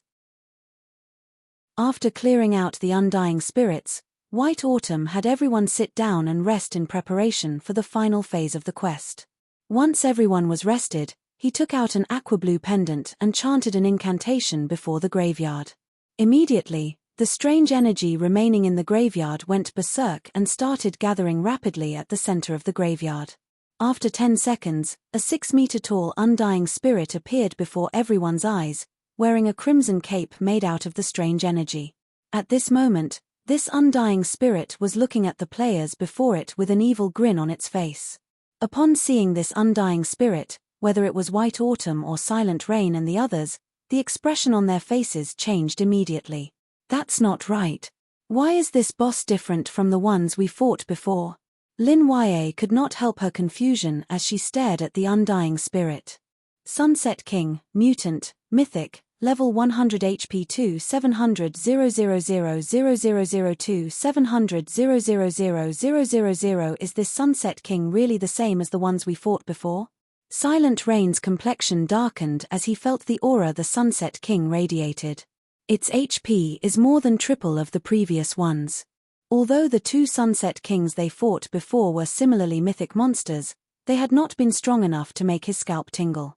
The intensity of the current Sunset King's aura was at least twice as strong as the previous ones. Read latest chapters at Wuxia World. Damn it. Why is it a mutant? White Autumn's complexion paled when he saw the Sunset King. He was very familiar with the existence of mutants, as he had come across one in the Sea God's realm before. The mutant back then was only a level 60 Grand Lord. However, its strength surpassed even that of mythic monsters of the same level. It had easily slaughtered a raid team consisting of several thousand level 70+ experts. In order to bring down that level 60+ mutant, Giant's Heart had mobilized its war weapons and sacrificed nearly 10,000 expert players. Meanwhile, the mutant before him now was a level 100 mythic monster. White Autumn didn't dare imagine what would happen to the Sea God's realm if it managed to leave this place. Run! Everyone, escape quickly, White Autumn shouted. This isn't a monster we can handle. We need to escape this place immediately. Chapter 2342, Void Fragmentation. Chapter 2342, Void Fragmentation. None of the team members doubted White Autumn's judgment, and Lin Ya immediately retrieved a Tier 3 group instantaneous transfer scroll, activating it. She almost moved faster than she ever had in her entire life. A level 100 mythic monster was already a handful, even for sea gods kin like themselves. They had Shifeng's help, but that might not be enough to take one day. Needless to say, they had no hope of surviving against a mythic-ranked mutant. The last time a mutant had appeared in the sea god's realm, it had badly shaken the entire world. For that battle, Giant's Heart had unified the forces across the sea god's realm, losing over 10,000 lives and blowing through nearly half of its resources. The guild had even been forced to rely on certain cards it had prepared to use against superguilds to bring down the mutant. To make matters worse, a mutant didn't just kill players as normal monsters did. It would sometimes devour them as well. Players that were simply killed didn't have much of an issue, but those that were captured and eaten would suffer triple the usual death penalty, and their souls would be weakened for 10 days after their resurrection. Being eaten was far more severe a loss than dying 5 or 6 times. During the battle against the mutant, many of Giant's Heart's refinement realm experts and stronger had been devoured. Unfortunately, that included some peak experts. It had been a huge setback for the guild. If not for that battle, Pride Empire wouldn't have defended against Giant's Hiss invasion in the Fire Dragon Empire so effectively. Meanwhile, not only was the mutant before them a mythic-ranked monster, but it was also level 100. If they couldn't escape in time, and the monster devoured them, the consequences would be unimaginably dire for experts of their caliber. Fortunately, players could use teleportation tools within this divine temple. Otherwise, they'd have no hope.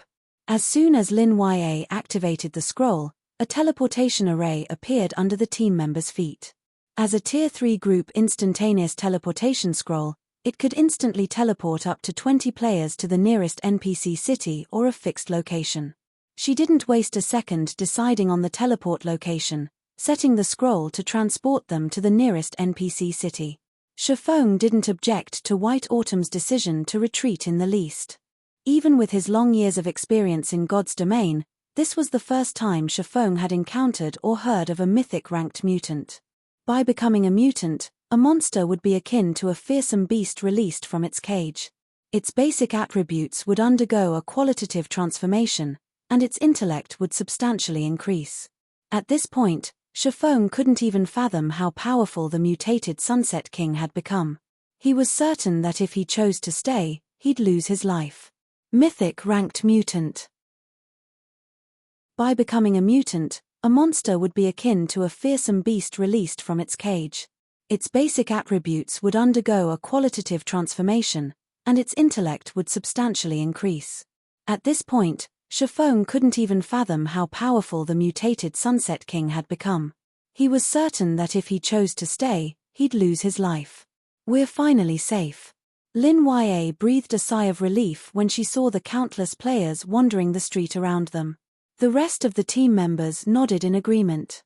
Had they lingered in that temple for a few more seconds, the mutated Sunset King would have slaughtered them.